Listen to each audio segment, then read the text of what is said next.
Maître Amos Auguste,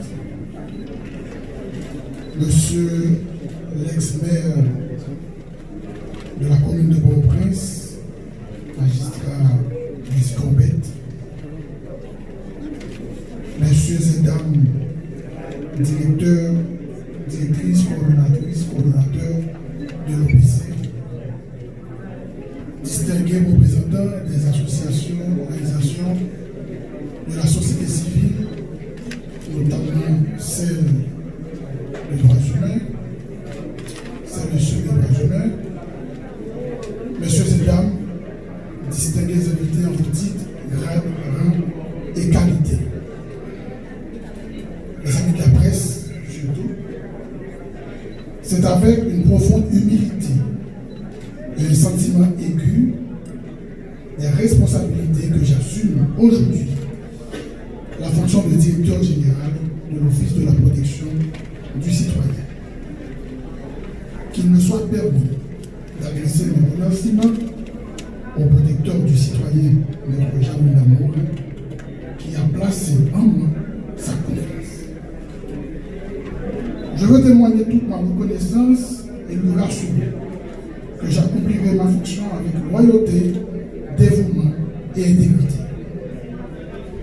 En effet, la longue expérience que j'ai acquise à l'OPC pendant plus d'une dizaine d'années et d'autres institutions tant privées que publiques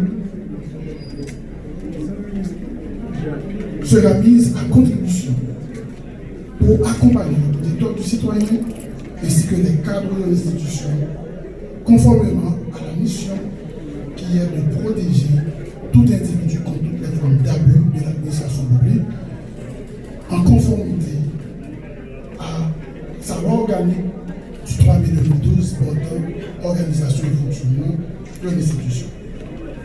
Mesdames, Messieurs, notre nation traverse une période de turbulence sans précédent, marquée par une insécurité grandissante et une crise humanitaire alarmante. Les données statistiques des sources officielles relèvent plus de 5000 personnes ont perdu la vie en 2024, l'année dernière, en raison de la recrudescence de la violence des gangs. Plus d'1 million de nos compatriotes ont été contraints d'abandonner leur foyer pour se réfugier dans des camps de fortune, soit 22 sites de camps de déplacés de la zone de mobilité. Tous les indicateurs démontrent que la situation des droits humains s'est dégradée. Le phénomène de l'impunité s'est amplifié en raison de l'incapacité des instances concernées à garantir l'accès à la justice et à la réparation des victimes de violations de droits humains.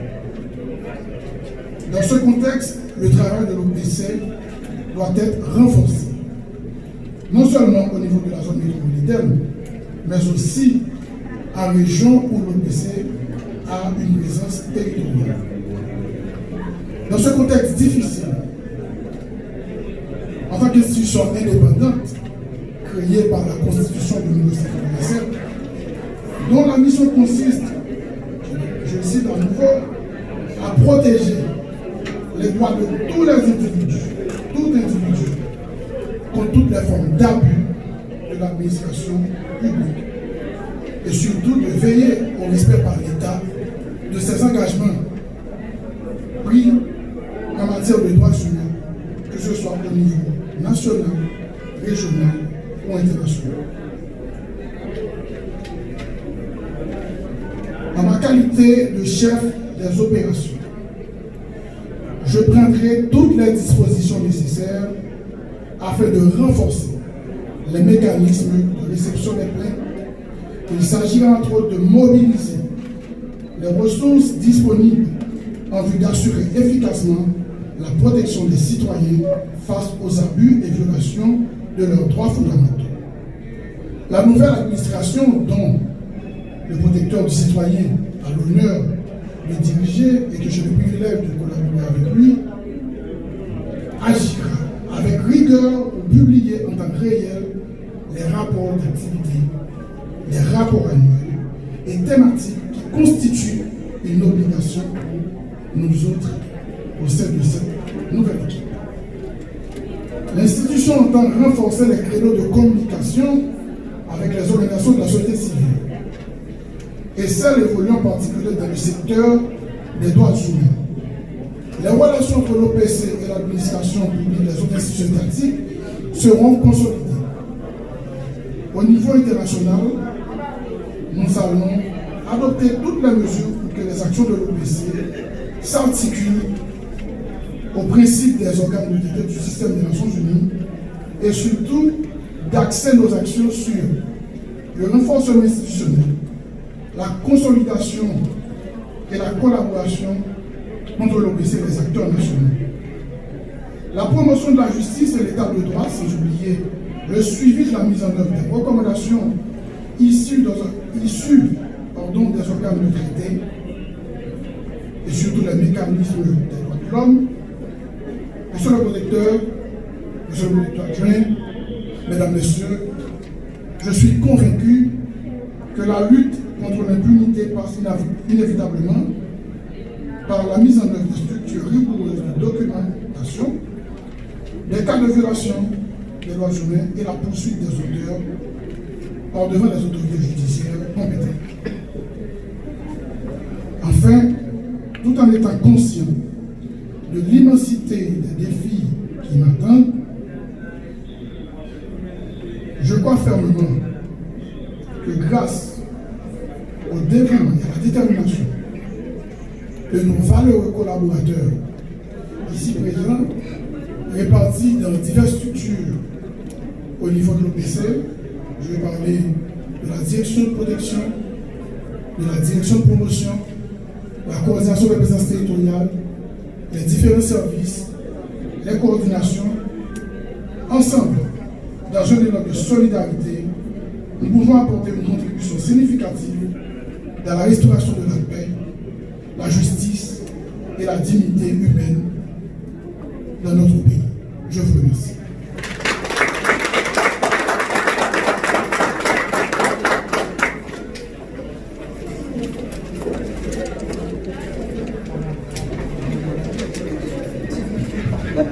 Merci, Monsieur le Directeur Général. Nous vous remercions pour votre discours. Après avoir entendu le discours du protecteur du citoyen, il est maintenant le temps de procéder à une étape formelle et essentielle pour cette cérémonie. La lecture de l'arrêté officialisant la nomination du sieur Jules Jean-Pierre comme nouveau directeur général de l'Office de la protection du citoyen. Je vous invite donc à prêter attention à la lecture de ce document officiel.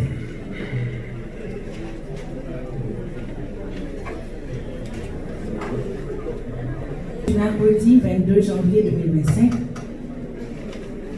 arrêté nominant le citoyen Jules Jean-Pierre, directeur général de l'Office de la protection du citoyen, OPC. Vu la Constitution de la République, notamment ses articles 136 et 142, vu le décret du 17 mai 2005 portant organisation de l'administration centrale de l'État, vu le décret du 17 mai 2005 portant révision du statut général de la fonction publique, vu la loi du 3 mai 2012 portant organisation et fonctionnement de l'Office de la protection du citoyen, vu le décret du 10 avril 2004 portant création du Conseil présidentiel de transition, vu le décret du 23 mai 2024 déterminant l'organisation et le mode de fonctionnement du Conseil présidentiel de transition, vu l'arrêté du 16 avril 2024 nommant les membres du Conseil présidentiel de transition, considérant qu'il y a lieu de nommer le directeur général de l'Office de la protection du citoyen, sur le rapport du ministre de la Justice et de la Sécurité publique, et après délibération au Conseil des ministres, article 1. Le citoyen Jules Jean-Pierre est nommé directeur général de l'Office de la protection du citoyen. Article 2. Une ampliation du présent arrêté sera remise à l'intéressé. Article 3. Le présent arrêté sera publié et exécuté à la diligence du ministre de la Justice et de la Sécurité publique, donné au Palais national à Port-au-Prince le 20 janvier 2025 en 222e de l'indépendance. Cet arrêté présidentiel a été signé pour le Conseil par le président Leslie Voltaire, le Premier ministre Alix Didier Fils-Aimé et le ministre de la Justice et de la Sécurité publique, Maître Dr Patrick Pélissier. Mesdames, Messieurs, lecture étant faite de l'arrêté nommant le directeur général de l'OPC, je vous invite à accueillir chaleureusement le nouveau directeur général de l'OPC, M. Jules Jean-Pierre, qui s'apprête à nous entretenir. Mesdames et Messieurs, le directeur général.